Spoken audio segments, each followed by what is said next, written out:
Welcome to WyrmsLair 12-12-22. We've got some great talking points today. We'll be talking about Magic the Gathering, Loveless, the return of pop punk in popularized music, as well as Pokemon, respectively.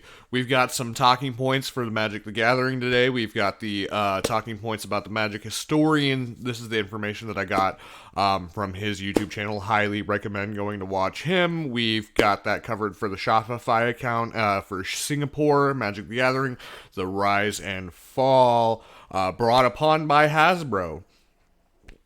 We have the information regarding the information about the investments in collectors in the card game Magic the Gathering, as well as why those things were put into place anyway, as well as is Pokemon Scarlet and Violet an actual good game, and what that seems to us.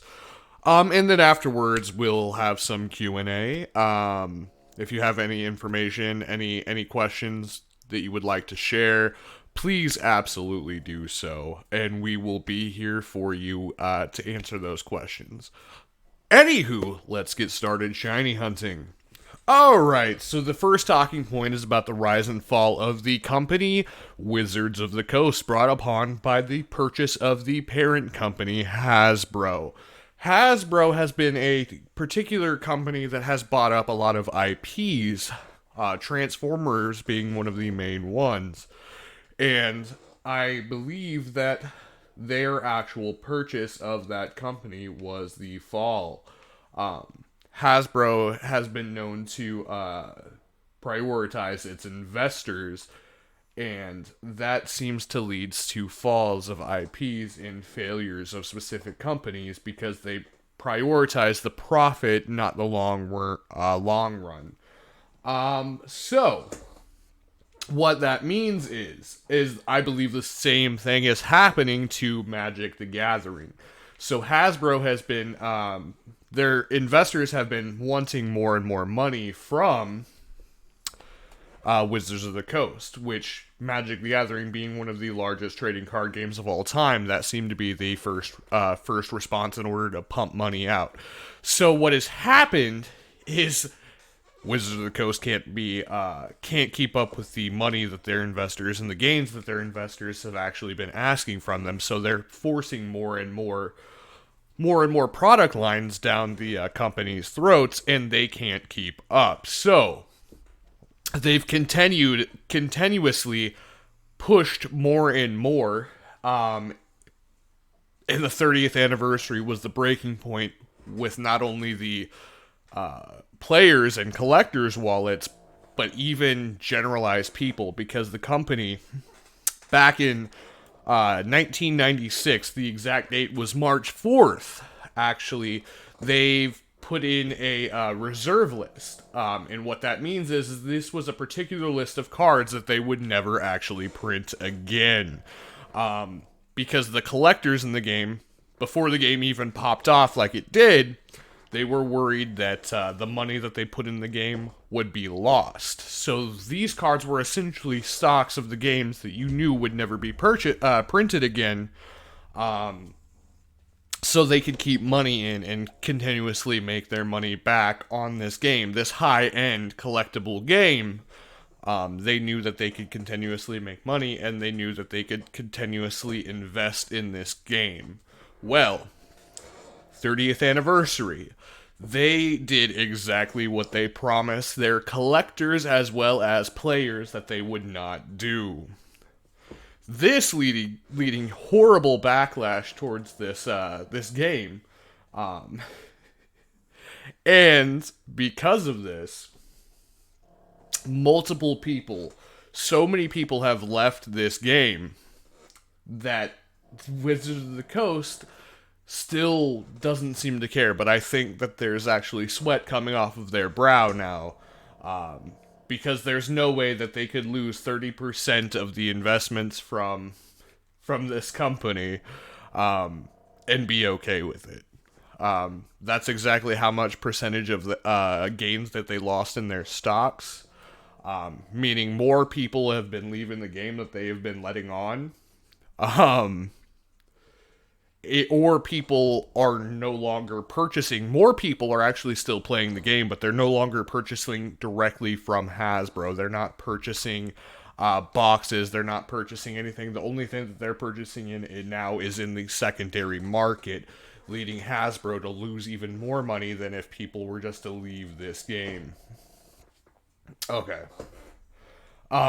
So, continuing on with that thought process, there was a video posted by one of the largest content creators for Magic the Gathering. His name is the Magic Historian. And he let us know that when the 30th anniversary was actually released, this product was actually released, and they cut off the production and the sales too soon because they weren't selling enough. They said that they just ran out of supply, but we all know that to be a lie.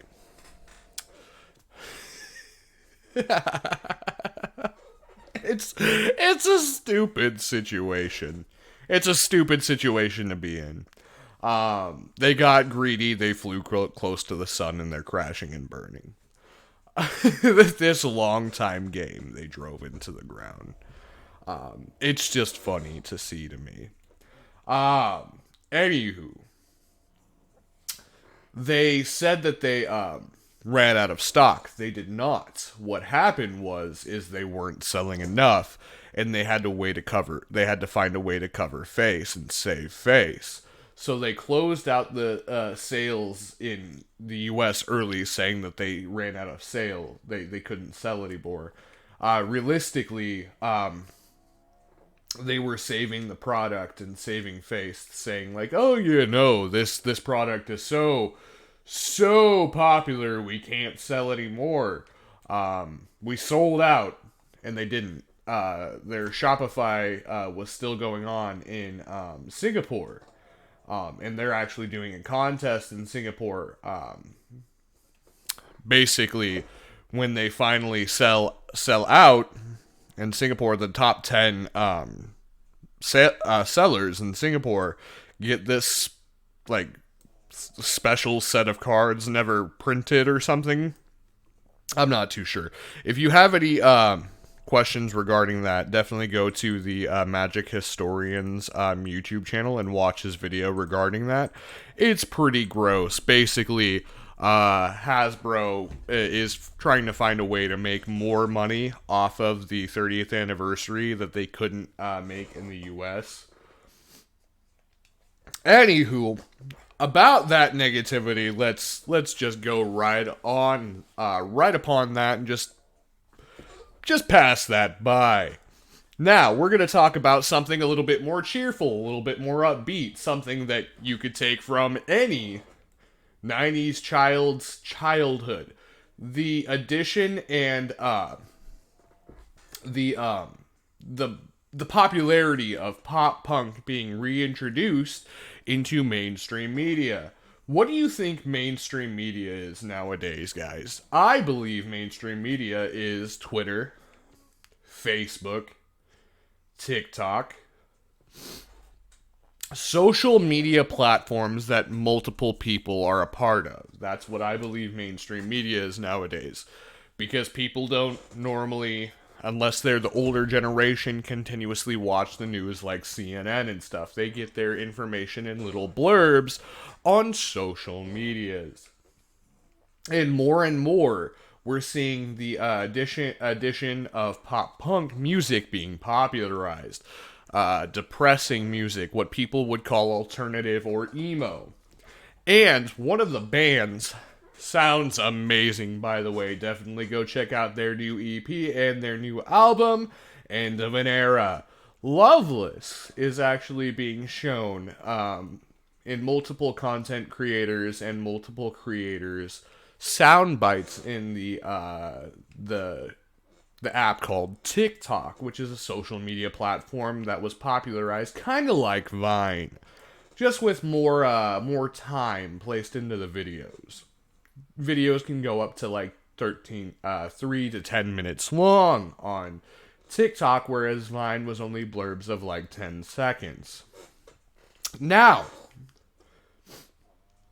basically how this site works is music and sound on content on creators platform can actually be shared, and people can use their sounds on their videos. Well, this particular song has been shared with multiple creators, and the lead singer actually sang this song on a duet of the famous rapper Dax's new video for Joker.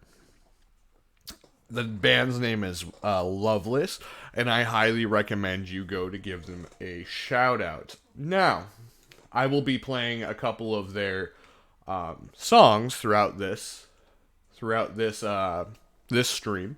I played at the beginning of the stream Loveless, the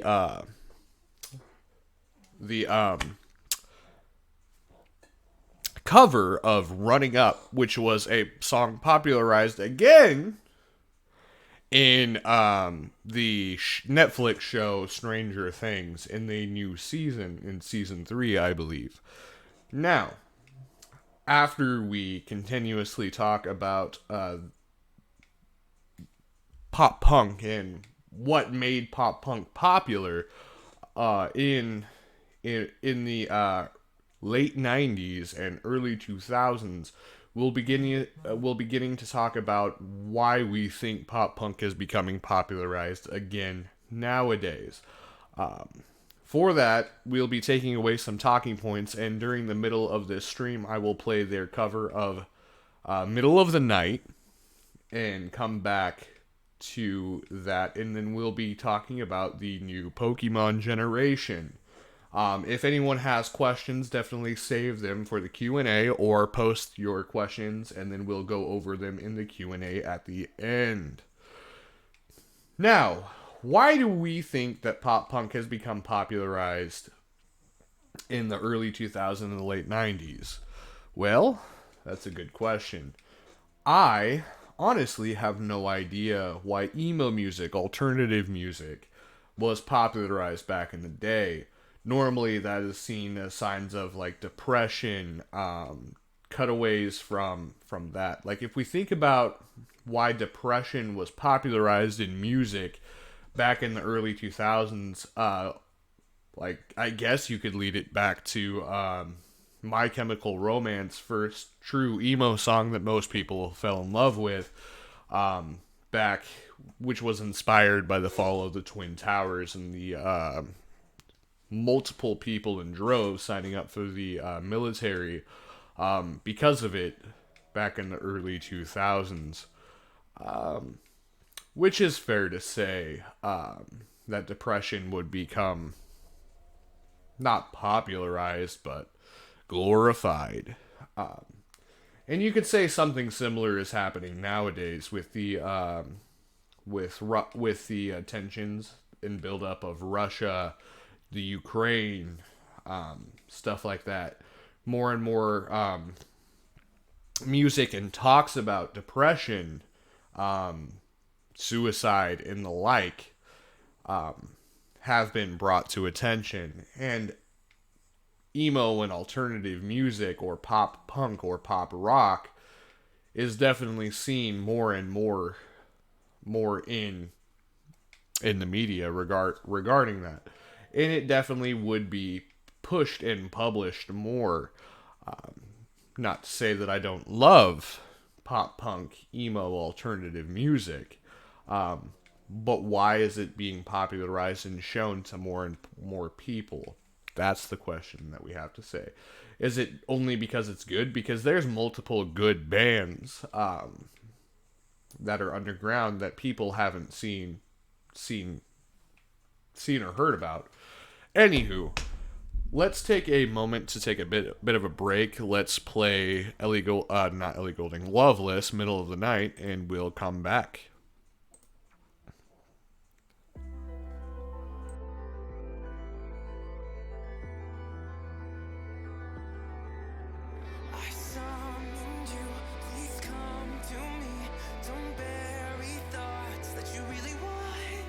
I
all right. Alrighty. So we are back. Now the questions that we still have remain is pop rock alternative music coming back? I think so. Not only because of the state that our country is in, but because of what we view and glorify about depression, anxiety, and mental illness regarding those musical choices. I highly do recommend that you go listen to Loveless. Their new album, End of the Era, was just published 2 months ago. And let's move right on to the new generation of Pokemon. Is it a good game? Well, what do you clarify as a good game? Do you believe the textures used in the game? Do you believe the story? Do you believe what builds up to the game? Because you can have a 16-bit or 8-bit game. If it has a good story and a good play style, it is still a decent game, especially in 2022. Indie games are very popular. Now, I'm not saying that the Pokemon Company and Game Freak is an indie game company. It is definitely a AAA title. However, so is Valve. So is the company that made Skyrim. And it is one of the glitchiest games that I've ever seen. It is still being bought to this day. Just because of the story and the play style. The open world aspect. Now, would that game fly in today's day and age? Absolutely, I believe it would. Now, if we're looking at the game as a whole, the Pokemon game, first of all, the textures on some of the Pokemon are stunning. Highly incredible textures on Pokemon. You can see the scales, you can see the feathers, you can see the fur. Each bit of fur.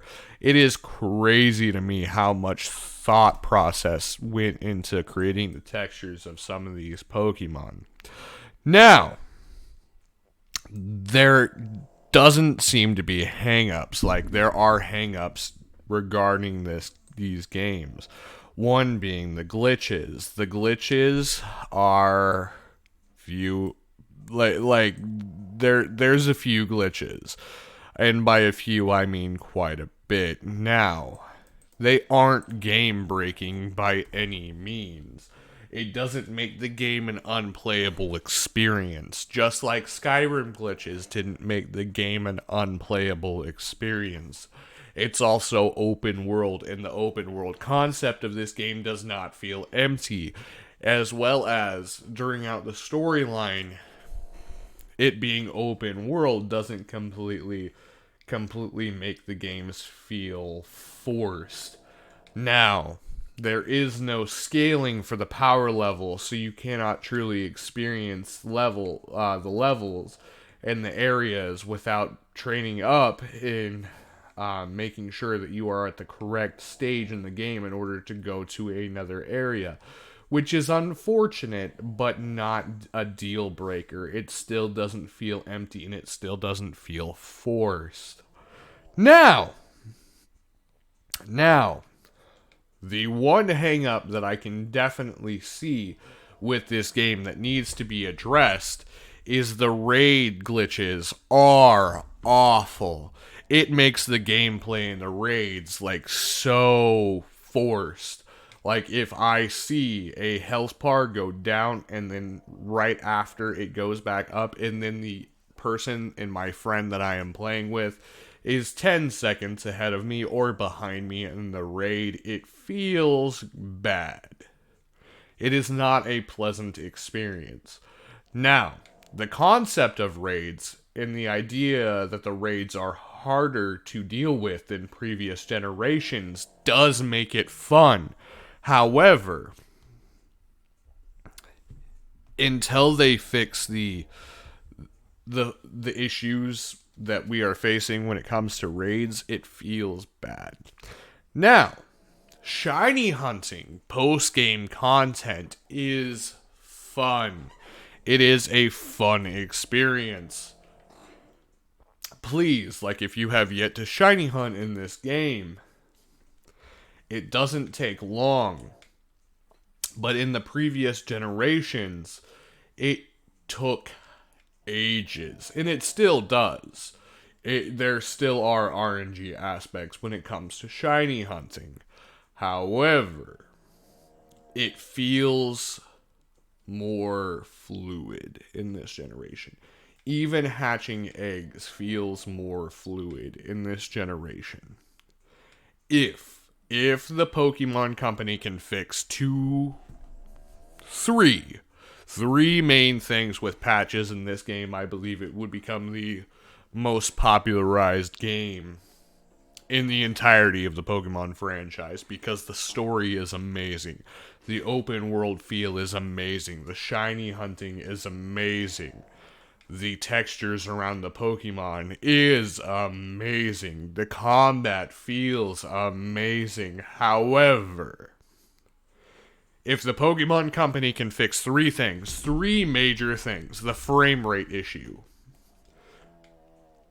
If they make the Pokemon games run on the Switch as well as it ran on the computer in the frame rate issue, it would feel great to play. 2, they fixed the combat system with the raids. 3, they patched the glitches that they have been sent and we know about. They fixed the glitches. This would become the most popularized Pokemon game of all time, beating Soul Silver and Heart Gold, as well as Platinum.